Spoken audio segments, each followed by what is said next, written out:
Friends, we're about to begin the services for Mrs. Ruth Katz. I would ask if any of you have a cellular device to please turn it to the off position. Officiating our service today is Chazan Harry Chulaf from B'nai Tikva congregation.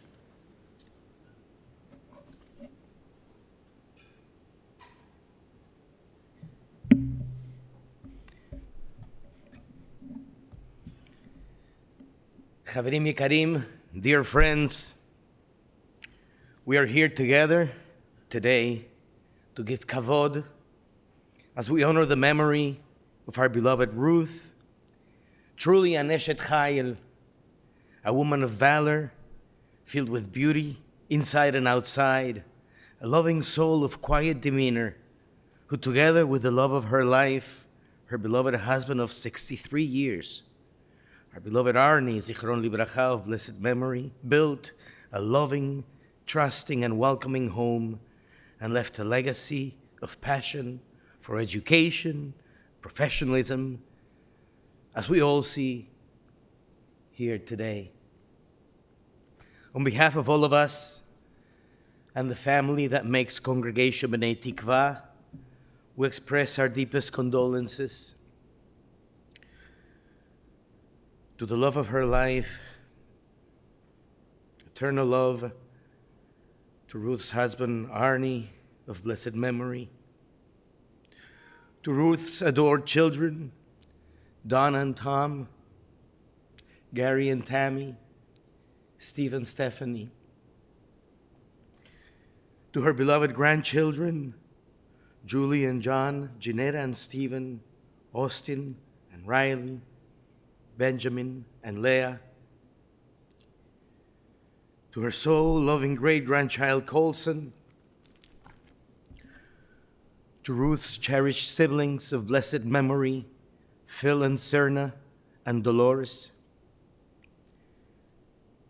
to her special cousin Marilyn, to her nieces and nephews, Sydney and Robin, David and Arlene, Karen and Jim, Marcy and David, to the rest of the family, and to all of Ruth's and Arnie's friends.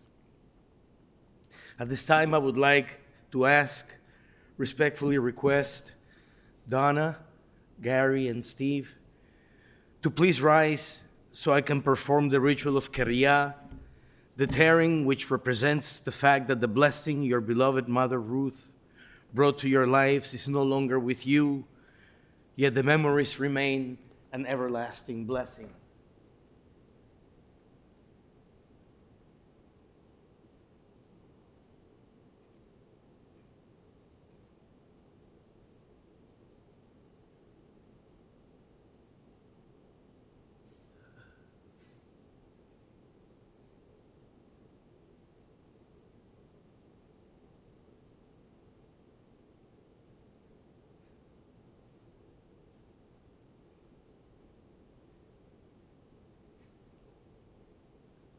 As we say the words, Baruch Ata Adonai, Eloheinu melech haolam, Dayan ha'emet. Praised are you, Adonai, our God, who rules the universe, who is the judge of truth. Adonai Natan, v'Adonai Lakach, Yehi Shem, Adonai Mevorach.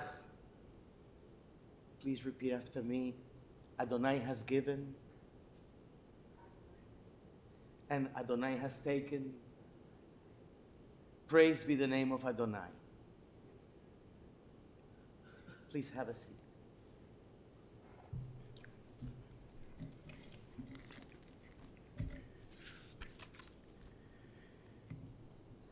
In the words of Ecclesiastes, a season is set for everything, a time for every experience under heaven, a time for dancing and a time for wailing, a time for birthing and a time for dying, a time for speaking and a time for silence, a time for seeking and a time for losing.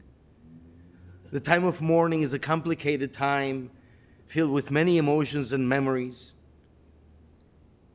It's very comforting to know that Ruth, lived a wholesome life, a complete life, And we thank God for all those beautiful years and the beautiful memories. As we begin with the words and the wisdom of our tradition, please let us all join together in English, the 23rd Psalm. The Lord is my shepherd, I shall not want. He maketh me to lie down in green pastures. He leadeth me beside the still waters. He restoreth my soul. He leadeth me in the paths of righteousness for his name's sake. Yea, though I walk through the valley of the shadow of death, I will fear no evil, for thou art with me. Thy rod and thy staff, they comfort me. Thou preparest a table before me in the presence of mine enemies. Thou anointest my head with oil, my cup runneth over. Surely goodness and mercy shall follow me all the days of my life, and I will dwell in the house of the Lord forever. Mizmor leDavid, Adonai roi lo echsar, bino deshe yarbitzeni, על מי מנוחות ינהלני.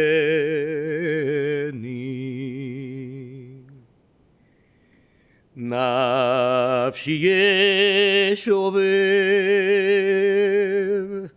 ינחני,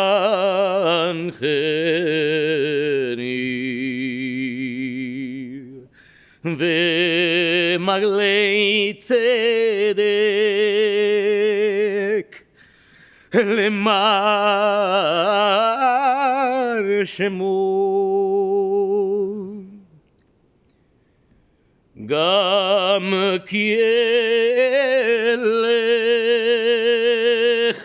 בגיא צל מוות, לא ינרא כי אתה עמני, שבטך ומשענתך המה ינחמוני. תערוך לפני שולחן נגד צורריי. דשנתו השמן והשמן ראשי, דשנתו השמן והשמן ראשי, דשנתו השמן והשמן ראשי, כוסי רוויה. אך טוב וחסד ירדפוני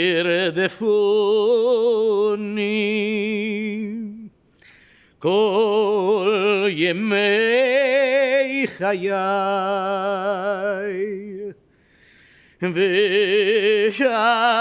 ושבתי בבית אדוני לאורך ימים.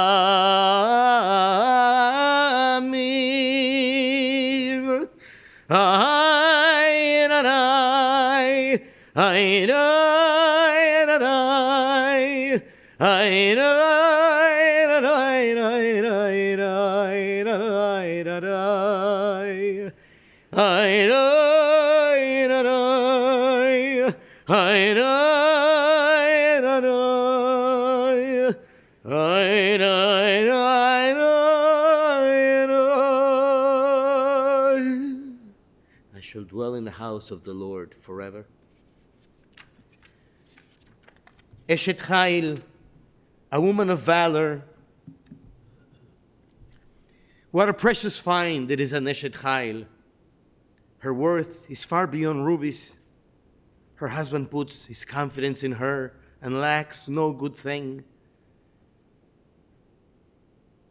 She's always wonderful. All the days of her life, she opens her hand to the needy and extends her hand to the poor. She's clothed with strength and splendor. She looks to the future cheerfully.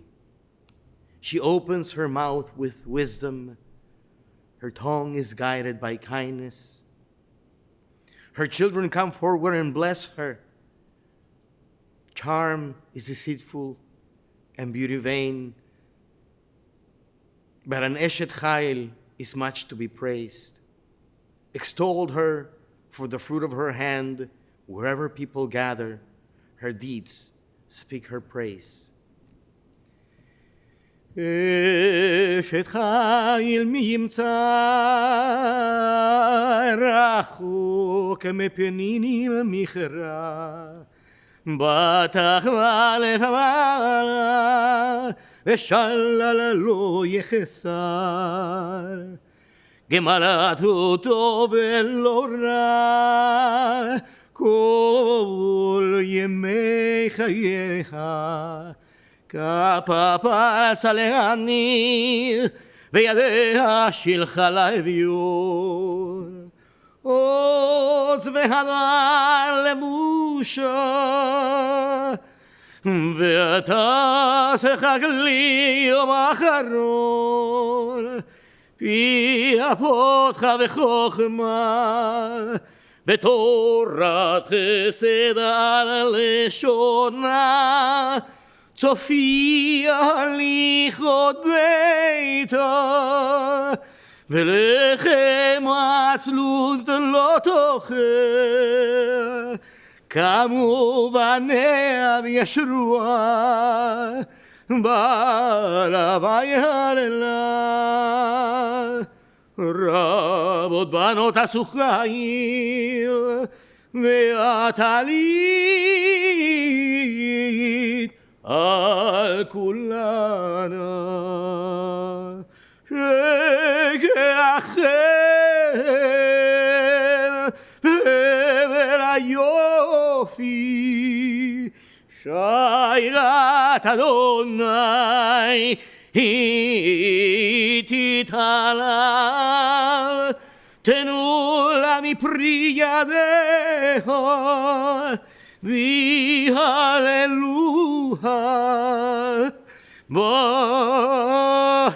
בשערים מעשיה.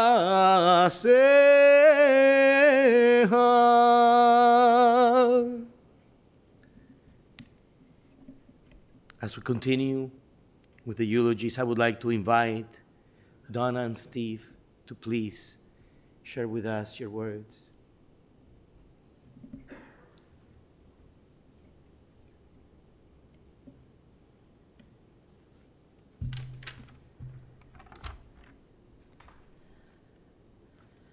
So our mother had a wonderful and long life, centered on family, friends, and home. Growing up, she made our house in Christiana the center of extended family gatherings and also home to her parents, our Bubby and Sadie.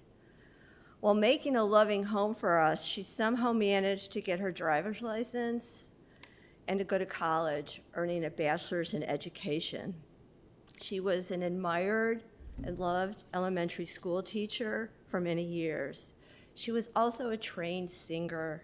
She had a beautiful voice. And her favorite songs were Que Sera Sera and Sunrise Sunset. We were so lucky to have such a caring and loving mother who was always there for us. Do you want to say something now? Yeah. Okay. So our mother was selfless, and because I always think when the kids grew up, you know, Donna had her kids first, and the grandkids were a decade apart, and you know she would have Camp Bubby and Zadie. They would drive to Angola, Indiana, halfway between Columbus and Chicago, and in the summertime they would have their camp. And you know, as their kids got older, you know, my kids came, and we lived down in Florida, and we typically would always travel up in the summertime, and you know, they would have the, you know, Camp Bubby, and Bubby would take my son and my daughter to McDonald's because they love that.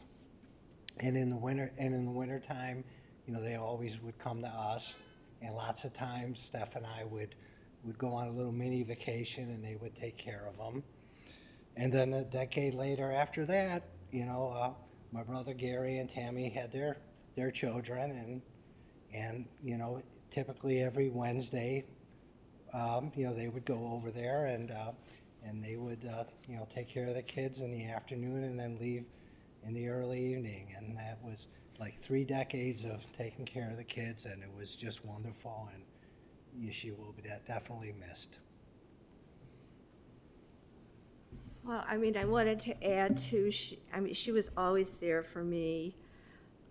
She never gave up on me when I was a teenager. She probably should have. And she helped steer me to a better college where I met my husband. And then she flew down to Houston, and she helped us to take care of our tiny, and they were tiny, beautiful twin girls for 2 weeks, right when they were born.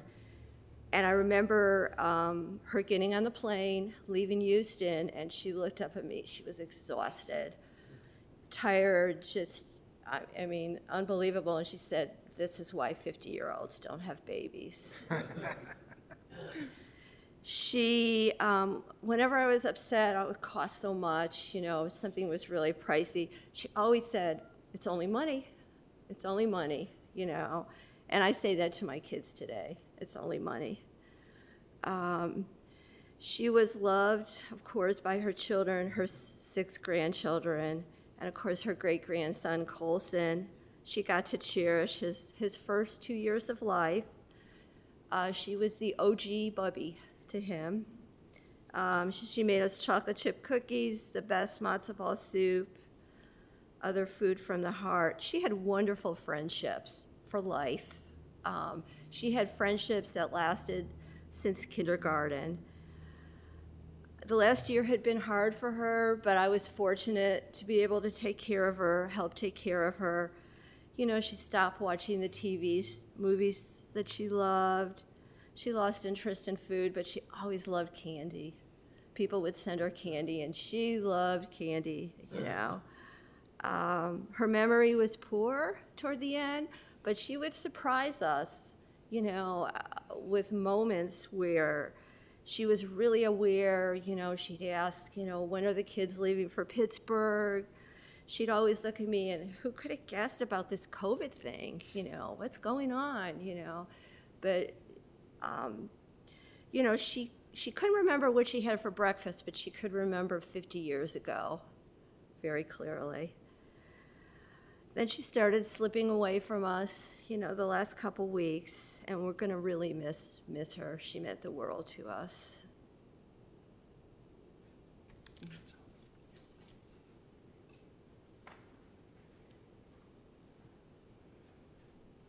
Thank you. I would like to invite Gary and Tammy to please share your words with us.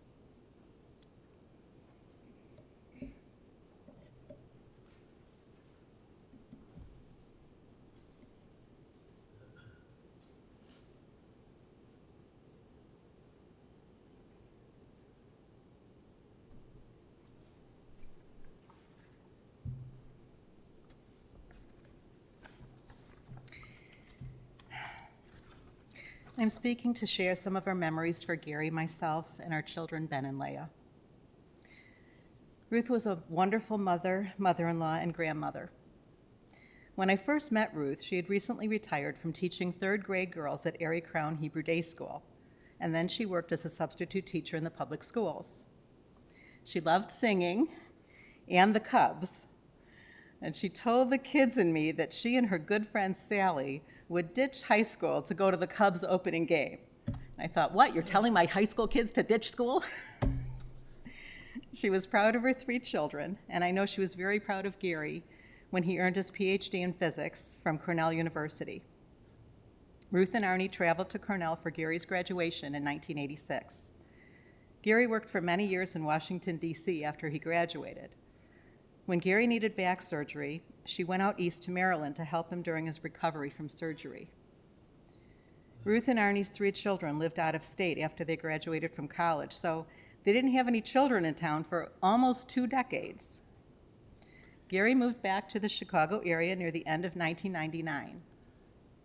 Ruth taught for many years at Erie Crown and was very good friends with a fellow teacher named Gail Hurwitz, who happened to be my mom's cousin. Gail was determined to make a shidduch, a match for Gary, and she thought of me. Didn't ask me, but got my phone number from my mom. Gail gave my number to Ruth, who gave it to Gary. My mom told me a guy, Barry Satz or Gary Satz or Katz, was going to call me. That was in March or April, but there was no phone call. Near the end of May, when I got home from work, there was a message on my answering machine from Gary. We talked on the phone, went out on our first date, Memorial Day weekend, and saw each other every weekend after that. On Father's Day, I was at my parents' house, and Gary came over, so he met my family. Gary said his mom invited us over for dinner. So without planning it, I met his parents on Father's Day, only a few weeks after we'd started dating. We were invited to Gary's parents' house for a 4th of July barbecue. That's when I met Ruth's sister, Aunt Doe, in the backyard. She said, "With Gary, what you see is what you get." Before Gary and I left their house, Ruth invited me to come with Gary for the weekend to the house they were renting for the week in Union Pier, Michigan. The whole family was coming in to be there. When Gary and I got in his car, I turned to him and asked, "Were you planning to invite me to Union Pier?" I was quite surprised that Ruth had invited me, but I thought this was my only opportunity to meet his siblings and family since they all lived out of state. So I went, and we had a great time. His parents were still riding bicycles at that time. That weekend, we took the famous picture at Oink's ice cream shop in New Buffalo. When Gary and I got engaged, both of our families were very happy. We were married 5 months later, and it was a joyous occasion. Gary and I had barbecues, dinners, and holidays with his parents. I asked Ruth if she wanted a party for their 50th wedding anniversary, but she said no. She just wanted the whole immediate family to be together for a long weekend in the Florida Keys. Their anniversary was in March, but we went the end of April, and it happened to be the weekend of Riley's 5th birthday. No one but Gary and I knew that I was newly pregnant in that family portrait. A couple of months later, we had our parents and my siblings over to announce that we were pregnant. And it was twins. Everyone was thrilled. We called Donna and Steve's families to tell them our wonderful news. Austin was on the phone with me. He was 7 years old, and he said he would like to have a boy cousin, but it would be okay if one was a girl for Riley. And we did have a boy and a girl, so Austin got his boy cousin.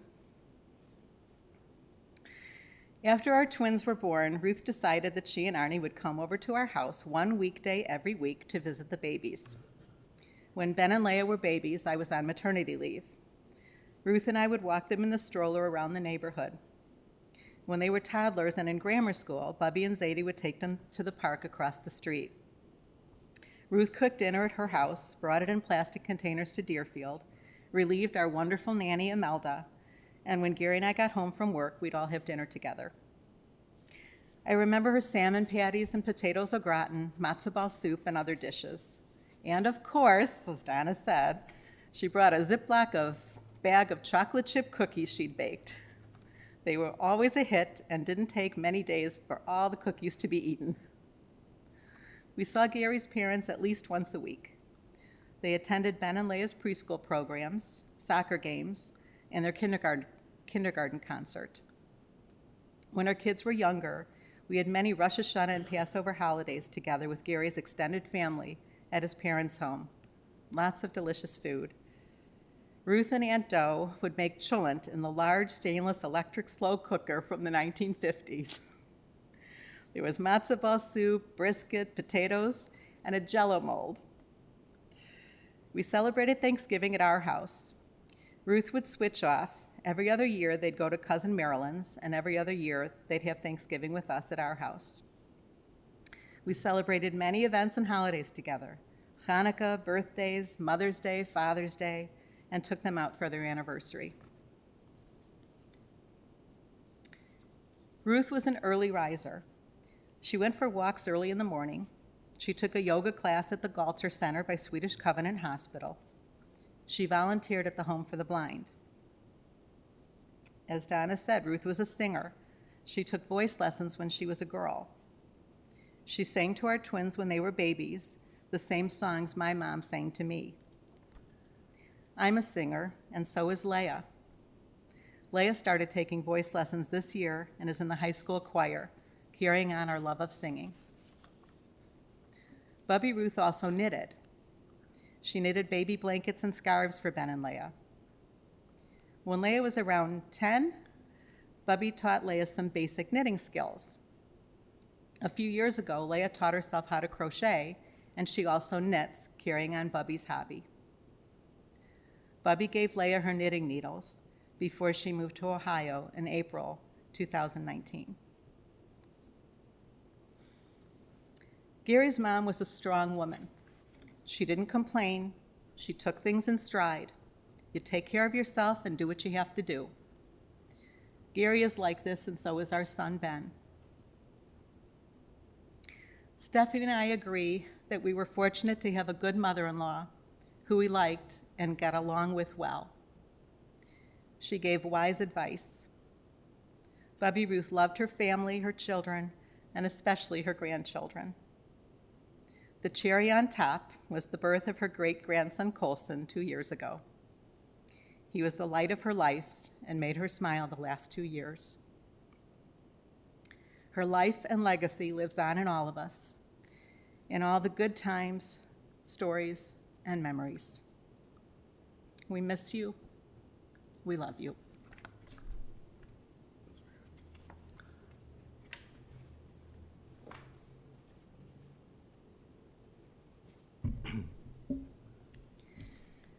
Thank you. I will try not to repeat as much as possible since so much has been said, so many beautiful memories. Ruth Phyllis Katz was born on February 19th, 1934, in Chicago's West Side. She was the daughter of Benjamin and Ida Pearl Karlin. Ben and Ida Pearl were first cousins. Ben's father and Ida's father were brothers. The family's last name was changed from Karlinski to Karlin.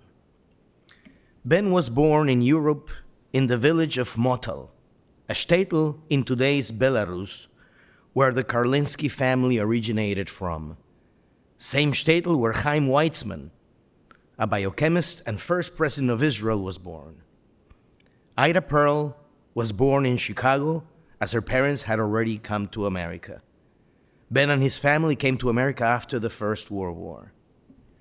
Ben and Ida Pearl were married, and their firstborn, Phil, was born in 1927. Dolores was born in 1930. Ruth, as we said, was born in 1934, and now the Karlin household was complete. Ben owned a grocery store and later added a liquor store. As the kids grew older, Ida Pearl would help Ben at the store. The family had the store until the riots of 1968 following the assassination of Martin Luther King Jr., when the store went up in flames. Ruth attended Gregory Elementary. As we heard, Ruth loved to sing and took lessons early in her life. I heard Ben's Passover Seder went very long. What a great opportunity it was for Ruth to join together in song as she prepared to lead Manishtana for the first time. Ben and Ida Pearl weren't really observant. The store had to open on Saturdays, yet the Jewish holidays were big amongst the family. Ruth then attended Marshall High School. We heard Ruth was an avid Cubs fan and would ditch school together with her friend Sally to go to the Cubs opening day. As we see, Ruth was a good student with a healthy balance between education and leisure. Ruth graduated from Marshall in 1952 and started a secretarial job working downtown. In the spring of 1954, Ruth received a call from Arnie Katz. Arnie had gotten Ruth's number from his good friend Karl, and they all went out together on a double date to a movie. Ida Pearl sent her sister Blanche, Marilyn's mother, Marilyn's with us on the live stream, to ask the pharmacist at Castle Garden Drugstore, where Arnie used to work, to find out whether Arnie was a mensch and a good match for Ruth. And the pharmacist said, "If I had a daughter, I would gladly give her to Arnie for a wife." And so Blanche delivered the message, and Ruth and Arnie were married on March 27th, 1955.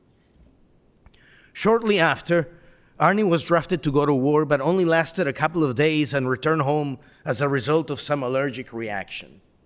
If that could only happen to all humankind, we would not have war. Ruth and Arnie first rented a furnished apartment in the Austin neighborhood west of the West Side. After the 2-day draft, they moved to a different apartment, and Donna was born on March 8, 1956. In 1958, the family moved to an apartment in Skokie. That year, Arnie and Karl became partners as they opened the Menard Dempster Pharmacy. Arnie's parents, Leo, a tailor, and Ruth, began to work at the new pharmacy. Ruth was a cashier, and Leo did deliveries on bicycle. Gary was born on February 6, 1959. In October of 1960, Arnie and Ruth bought a home in Peterson Park for $35,000. Steve was born on October 19, 1961, and now the Katz household was complete. Ida Pearl and Ben moved in. They had a room in the back of the house on the first floor. They still had the grocery and liquor store at that time. Shortly after the store burned, they moved to Florida. Ruth went back to school at Northeastern in the late 60s and became a teacher. As we heard, Ruth taught third grade secular studies at Ari Crown All-Girls Hebrew Day School for 30 years until her retirement in the year 2000. Gary recalled walking 4 blocks from school on Bryn Mawr back home on Peterson for lunch and being too young to cross Peterson alone, so Ruth would wait for him at the corner to cross Peterson together. Once Ruth went back to school, she would leave a frozen pizza in the oven with the timer set, so when Gary and Steve would come home from school for lunch, they would find the pizza sizzling hot and ready for them to eat. Donna was already in high school. Throughout the years, the family went on many trips. They took a train to New York City and Washington, D.C., drove to the World Fair of Montreal in 1967, sailed a houseboat in the Mississippi River and almost left Arnie behind trying to unknot the boat. The trip to the Smoky Mountains, the trip to San Francisco and Yosemite, riding bicycle at Mackinac Island, or the many trips to South Heaven, all beautiful memories from the times when the whole family traveled together.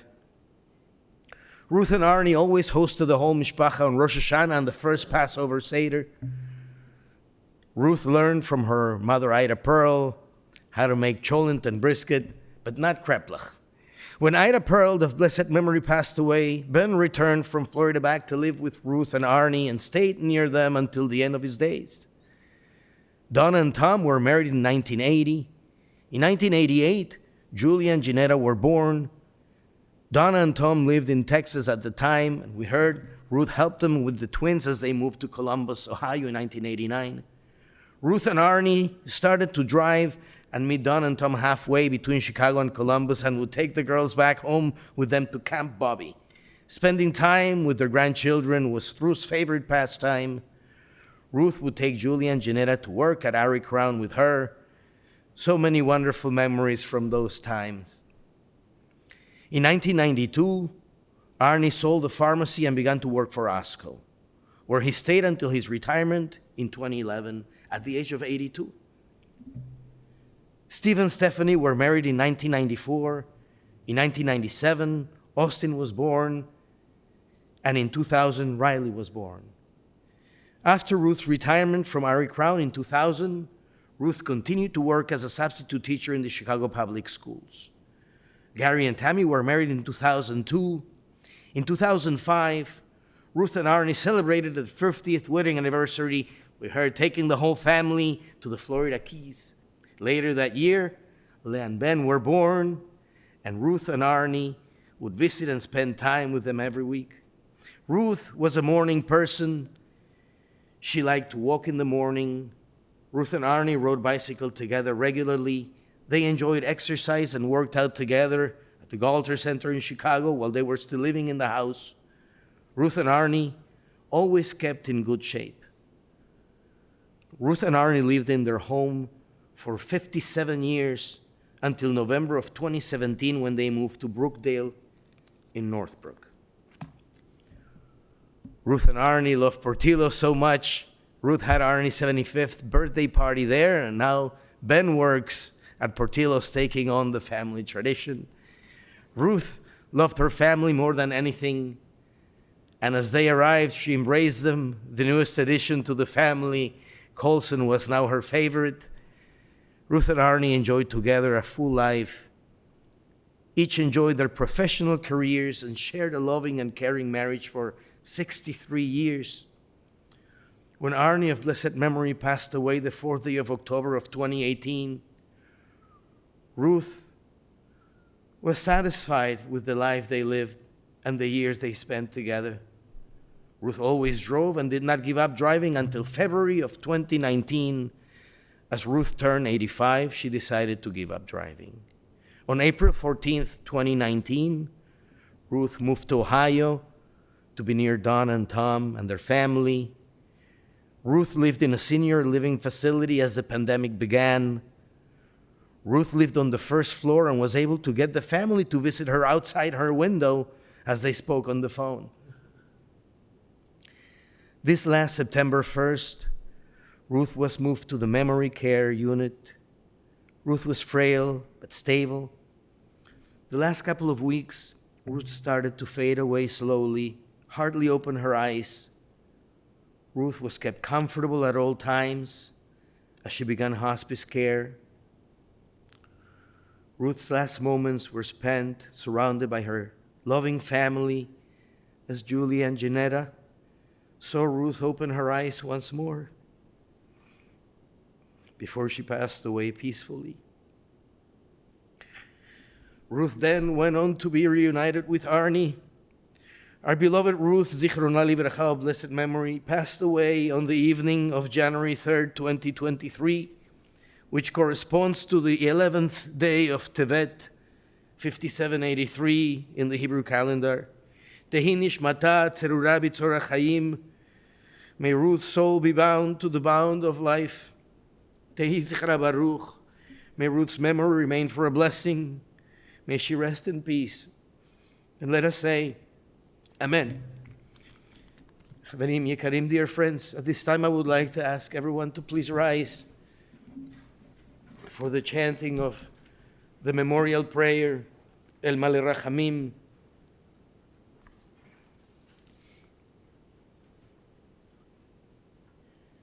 El Malei Rachamim, Shochem Meromim.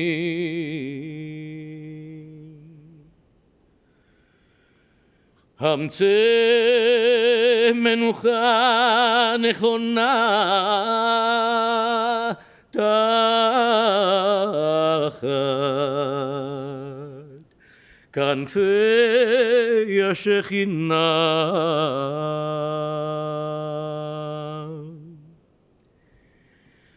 במעלות קדושים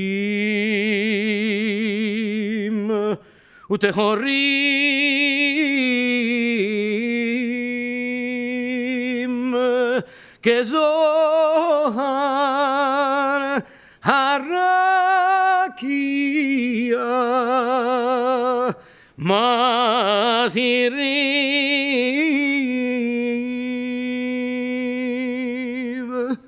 את נשמת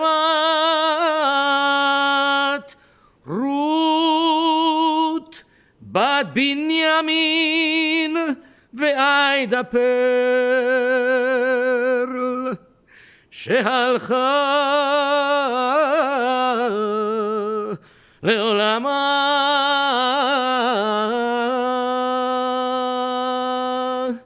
בגן עדן תהא מנוחתה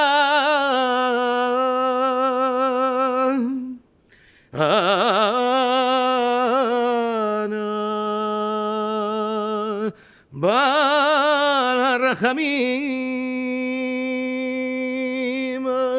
הסתיריה בסתר כנפיך לעולמים וצרור בצרור החיים את נשמתה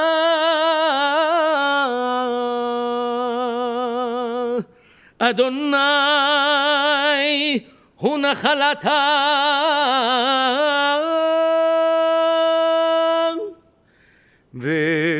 ותנוח בשלום על משכבה ונאמר אמן.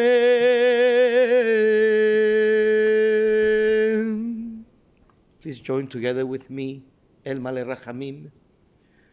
O God, full of compassion, thou who dwellest on high, grant perfect rest beneath the sheltering wings of thy presence, among the holy and pure who shine as the brightness of the firmament, and to the soul of Ruth P. Katz, who has gone unto eternity. Lord of mercy, bring her under the cover of thy wings, and let her soul be bound up in the bond of eternal life. Be God's possession, and may her repose be peace. Amen.